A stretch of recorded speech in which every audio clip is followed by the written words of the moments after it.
Renungan pagi pulang ke rumah oleh Ellen G. White, 11 Desember 2020. Mari kita berdoa. Bapa kami yang di sorga, Allah pencipta langit dan bumi, laut dan segala isinya, Allah yang maha besar, maha kuasa, sumber segalanya, yang kami sembah selalu melalui anakmu yang tunggal, Yesus Kristus. Terpujilah Yesus, anak Allah yang maha tinggi, yang adalah satu-satunya jalan dan kebenaran dan hidup bagi kami. Pada pagi hari ini kami bersyukur boleh bangun dan berbakti dan sebagaimana mendengarkan nasihat firman-Mu, kiranya ini mengubahkan hidup kami, agar sungguh-sungguh setia sampai kami berjumpa dengan Yesus nanti pada waktu Dia datang kedua kali.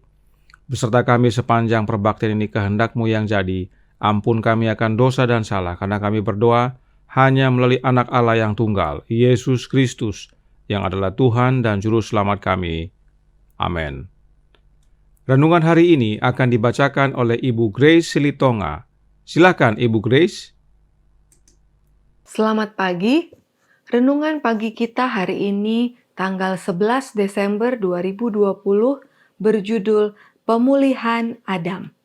Ayatnya terdapat dalam Kejadian 5 ayat 5. Jadi Adam mencapai umur 930 tahun lalu ia mati.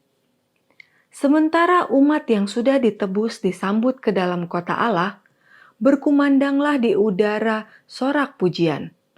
Dua Adam sudah hampir bertemu. Anak Allah berdiri dengan mengedangkan tangan untuk menerima Bapa umat manusia, makhluk yang diciptakannya, yang telah berdosa terhadap penciptanya, dan yang dosanya telah memberikan tanda-tanda penyaliban di tubuh juru selamat. Pada waktu Adam melihat dengan jelas bekas-bekas paku yang kejam itu, ia tidak merebahkan dirinya di pangkuan Tuhannya, tetapi dalam kerendahan menjatuhkan dirinya di kakinya sambil berseru, "Layaklah anak domba yang tersembelih itu." Dengan lembut, juru selamat mengangkat dia berdiri dan menyuruhnya untuk melihat sekali lagi rumah Taman Firdaus dari mana ia telah lama terbuang. Setelah ia diusir dari Taman Firdaus, kehidupan Adam di dunia ini telah dipenuhi dengan kesedihan. Setiap daun yang mati, setiap korban persembahan, setiap kutukan pada wajah alam yang indah, setiap noda pada kemurnian manusia, semuanya mengingatkan dosa-dosanya. Sangat mengerikan penderitaan penyesalan itu pada waktu ia melihat kejahatan merajalela. Dan dalam jawaban kepada amaran-amarannya, menghadapi teguran-teguran yang dilemparkan kepadanya sebagai penyebab dosa. Dengan kesabaran dan kerendahan hati, ia menanggung hukuman pelanggaran hampir 1000 tahun lamanya. Dengan setia, ia menyesali dosa-dosanya dan berharap kepada jasa-jasa juru selamat yang dijanjikan. Dan ia mati di dalam pengharapan akan suatu kebangkitan. Anak Allah menebus kegagalan dan kejatuhan manusia. Dan sekarang, melalui pekerjaan pendamaian, Adam dikembalikan kepada kedudukannya yang semula. Dengan diliputi sukacita, ia memandang pepohonan yang dahulu pernah menjadi kesenangannya. Pohon-pohon yang buahnya dikumpulkannya sendiri pada waktu ia masih belum berdosa dan masih dalam kesukaan. Ia melihat pokok anggur yang telah dirawatnya sendiri dengan tangannya sendiri, dan bunga-bunga yang pada suatu waktu ia senang memeliharanya. Pikirannya menangkap realitas pemandangan itu. Ia mengerti bahwa sesungguhnya inilah Eden, Firdaus yang telah dipulihkan. Sekarang lebih indah daripada waktu ia dihalau dari dalamnya. Juru selamat menuntunnya ke pohon kehidupan dan memetik buahnya yang mulia, lalu menawarkannya kepada Adam untuk dimakan. Ia melihat ke sekelilingnya dan melihat rombongan besar keluarganya yang telah ditebus, berdiri di Firdaus Allah. Kemudian ia meletakkan mahkotanya di kaki Yesus dan merebahkan dirinya ke dadanya dan memeluk penebus itu. Ia memetik kecapi emas dan kubah-kubah surga menggemakan nyanyian kemenangan. Layaklah, layaklah anak domba yang tersembelih, namun hidup kembali. Keluarga Adam menyanyikan nyanyian mereka sambil meletakkan mahkota mereka di kaki juru selamat dan tunduk di hadapannya dengan pujian. Alfa dan Omega jilid 8, halaman 682 sampai 684. Terima kasih. Terima kasih atas penata layanan Ibu Grace. Tuhan Yesus memberkati. Selamat pagi saudaraku dalam Tuhan. Renungan hari ini menggambarkan suatu pertemuan dua Adam yang mengharukan. Adam pertama bertemu dengan Adam kedua. Kejatuhan yang diakibatkan oleh Adam pertama dipulihkan oleh Adam yang kedua. Roh Nubuat menjelaskan dalam From Eternity Past halaman 34 paragraf 1. Pada penciptaannya, Adam ditempatkan dalam kekuasaan atas bumi. Tetapi dengan menyerah pada godaan, dia menjadi tawanan setan. Kekuasaan beralih ke penakluknya. Setan menjadi ilah zaman ini. 2 Korintus 4 ayat 4. Tetapi Kristus melalui pengorbanannya tidak hanya akan menebus manusia, tetapi memulihkan kekuasaan yang telah dihilangkannya. Semua yang hilang oleh Adam pertama akan dipulihkan oleh yang kedua. Adam pertama takluk kepada godaan setan dan karenanya kekuasaan yang Allah berikan kepadanya dia serahkan kepada setan. Namun oleh Kristus yang adalah Adam yang kedua, kekuasaan itu diambil alih lagi sehingga dunia ini kembali di bawah kekuasaan manusia, yaitu manusia Yesus Kristus. Perhatikan setan punya pemikiran tentang Adam kedua. Spiritual Gifts, volume 4A, halaman 150, paragraf 1. Setan menyebabkan jatuhnya Adam pertama, dan dia membual kepada para malaikat bahwa dia harus berhasil dengan Adam kedua, Yesus Kristus, dengan mendekatinya melalui hawa nafsu makan. Setan merasa percaya diri dapat mengalahkan Adam kedua, yaitu Yesus Kristus, dengan metode yang sama, yaitu melalui godaan nafsu selera. Apakah setan berhasil? Tidak. Setan gagal dan Yesus yang menang. Mengapa selera ini menjadi perhatian utama? Nyonya White menyatakan dalam Membina Pola Makan dan Diet halaman 182 paragraf 1. Dari zaman Adam sampai ke zaman Kristus, pemanjaan diri telah menambah kuasa selera dan nafsu sampai hampir tidak terkendalikan. Itu sebabnya Roh Nubuat menjelaskan selera adalah dasar pencobaan pertama yang besar kepada Kristus dan juga kepada pasangan kudus di Eden. Di mana kejatuhan dimulai, disitulah pekerjaan penebusan dimulai pula. Sebagaimana Adam jatuh dalam hal pemanjaan selera, maka dengan penyangkalan selera, Kristus harus menang.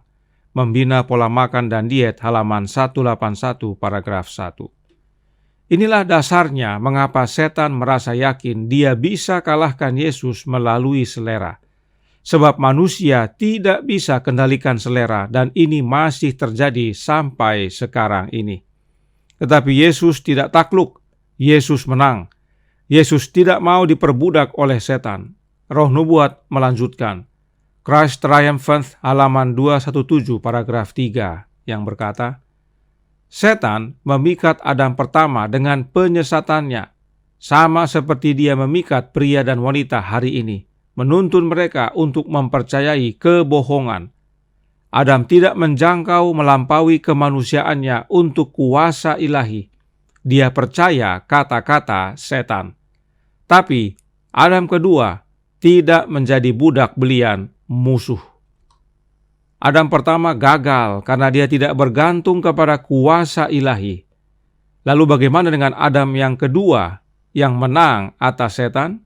Testimonies for the Church volume 2 halaman 202 paragraf 2. Ketika Kristus diserang oleh penggodaan, dia tidak makan apa-apa. Dia menyerahkan dirinya kepada Allah. Melalui doa yang sungguh-sungguh dan penyerahan yang sempurna kepada kehendak Bapanya, dia keluar sebagai pemenang. Yesus menang karena dia menyerahkan dirinya kepada Bapanya, kepada kehendak Bapanya melalui doa yang sungguh-sungguh. Suatu teladan yang penting bagi kita. Kita juga bisa menang asal kita mau berdoa sungguh-sungguh dan berserah penuh kepada Allah Bapa. Perhatikan, dengan jelas Nyonya White menyatakan bahwa Allah itu adalah Bapa. Yesus menyerahkan dirinya sepenuhnya kepada Allah yang adalah Bapanya. Dalam tulisan lainnya, Nyonya White menyatakan, God's Amazing Grace halaman 35 paragraf 3. Adam pertama jatuh, Adam kedua berpegang teguh pada Allah dan firman-Nya dalam keadaan yang paling sulit, dan imannya di dalam kebaikan, belas kasihan, dan kasih Bapanya tidak goyah untuk sesaat. Ada tertulis adalah senjata perlawanannya, dan pedang roh itulah yang harus digunakan setiap manusia. Inilah rahasia kemenangan Adam kedua, dan ini bisa menjadi bagian kita juga. Nah, mengapa Yesus disebut Adam yang kedua? Manuskrip 99 tahun 1903 paragraf 15 menjelaskan, Kristus, Adam kedua, datang dalam rupa daging yang berdosa. Atas nama manusia dia tunduk pada kesedihan, kelelahan, kelaparan, dan kehausan. Dia tunduk pada pencobaan, tetapi dia tidak menyerah pada dosa. Tidak ada noda dosa padanya. Dia menyatakan, aku menuruti perintah Bapakku, Yohanes 15 ayat 10. Dia memiliki kuasa yang tidak terbatas hanya karena dia sangat taat kepada kehendak Bapanya. Adam kedua bertahan dalam ujian, pencobaan, dan godaan agar dia bisa menjadi pemilik seluruh umat manusia. Inilah dasar Yesus disebut Adam kedua. Sebagai manusia seutuhnya, Yesus tidak bebas dari pencobaan. Tetapi saat dicobai, Yesus tidak jatuh dalam dosa, dan itu karena Yesus sangat menurut kepada kehendak Bapanya. Ini semua agar Yesus mengambil alih kembali kepemilikan ras manusia yang sebelumnya dikuasai setan. Dengan kemenangan Yesus atas dosa, kita umat manusia menjadi milik Yesus. Perhatikan Roh Nubuat menyatakan dalam Kerinduan Segala Zaman buku kedua halaman 99 paragraf 1 yang berkata, karena kita merupakan pemberian Bapanya dan pahala pekerjaannya, Yesus mengasihi kita sebagai anak-anaknya. Oleh karena kemenangannya, Allah Bapa memberikan umat-umatnya kepada Yesus sebagai pahala dari pekerjaan Yesus. Dan Yesus mengasihi kita sebagai anak-anaknya. Itu sebabnya Yesus disebut Adam kedua. Sebagaimana secara jasmani kita adalah anak-anak Adam yang pertama, demikian juga secara rohani kita menjadi anak-anak Adam yang kedua. Inilah proses pemulihan Adam secara ringkas. Adam pertama gagal dan dipulihkan oleh Adam kedua. Pemulihan pertama adalah pemulihan kerohanian. Dan pada saat Yesus datang, kita dipulihkan secara jasmani. Kembali kepada kondisi seperti Adam pertama sebelum dia jatuh dalam dosa. Nah, inilah sebabnya Yesus disebut juga Bapa kita yang kekal. Sebab Allah Bapa memberikan kepada Yesus umat-umatnya menjadi anak-anaknya. Yesaya menuliskan dalam Yesaya 9 ayat 5 yang berkata, sebab seorang anak telah lahir untuk kita, seorang putra telah diberikan untuk kita. Lambang pemerintahan ada di atas bahunya, dan namanya disebutkan orang, penasehat ajaib, Allah yang perkasa, Bapa yang kekal, Raja damai. Ayat ini sering disalahartikan oleh banyak orang dan umumnya karena ajaran doktrin Trinitas dan atau ajaran doktrin modalisme. Melalui ayat ini, doktrin Trinitas ajarkan bahwa Yesus setara dengan Allah Bapa, karena sama-sama disebut Bapa yang kekal. Sementara aliran modalisme menyatakan bahwa Bapa dan Anak adalah satu oknum yang sama. Apakah benar demikian? Semua ini adalah pengertian yang tidak alkitabiah. Perhatikan dalam versi King James disebutkan His name shall be. Shall be itu sama dengan will be yang artinya akan. Jadi, nama anak Allah itu akan disebut orang penasihat ajaib, Allah yang perkasa, Bapa yang kekal, dan Raja damai. Nah, kapan Yesus disebut Bapa yang kekal? Setelah Dia menang dan Allah Bapa mengaruniakan mereka yang percaya kepada Yesus sebagai anak-anaknya. Paulus menuliskan dalam Ibrani 2 ayat 13 yang berkata, "Dan lagi, aku akan menaruh kepercayaan kepadanya. Dan lagi, sesungguhnya inilah aku dan anak-anak yang telah diberikan Allah kepadaku." Inilah dasar Roh Nubuat menyatakan bahwa Bapa memberikan kita kepada Yesus sebagai anak-anaknya. Dan inilah dasarnya Yesus disebut Bapa kita yang kekal. Sebab secara rohani kita menjadi anak-anaknya, yaitu anak-anak dari Adam kedua. Dan kita bisa menang sebagaimana Kristus menang asal kita berserah penuh kepada Bapa di dalam Yesus. Sebab di luar Yesus kita tidak dapat berbuat apa-apa. Dan tidak hanya Adam pertama nantinya yang sujud di kaki Adam kedua. Kita semua sebagai keluarga Adam yang pertama turut sujud menyembah. Renungan hari ini menutup dalam Pulang ke Rumah halaman 366 paragraf 3 yang berbunyi, keluarga Adam menyanyikan nyanyian mereka sambil meletakkan mahkota mereka di kaki Juru Selamat dan tunduk di hadapannya dengan pujian. Kita memuji dan bernyanyi bagi anak domba, Adam kedua, sebab oleh karena dialah Adam pertama dan keluarganya dipulihkan kembali.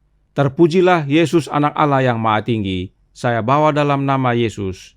Amin. Mari kita berdoa. Bapa kami yang di sorga, Allah pencipta langit dan bumi, laut dan segala isinya, Allah yang maha besar, maha kuasa, sumber segalanya, yang kami sembah selalu melalui Yesus Kristus. Terima kasih atas kebenaran pemulihan Adam. Dengan pemulihan Adam ini, kami keluarganya pun dipulihkan, asal kami bergantung sepenuhnya kepada Bapa di dalam anaknya. Hanya dalam Yesuslah kami boleh diubahkan menjadi manusia baru dan layak mewarisi kerajaan surga nantinya. Tolong kami ya Bapa, curahkan roh anak-Mu dalam hati ini, kehendak-Mu yang jadi, ampun kami akan dosa dan salah, karena kami berdoa hanya dalam nama anak Allah yang tunggal, Yesus Kristus, yang adalah Tuhan dan Juru Selamat kami. Amin.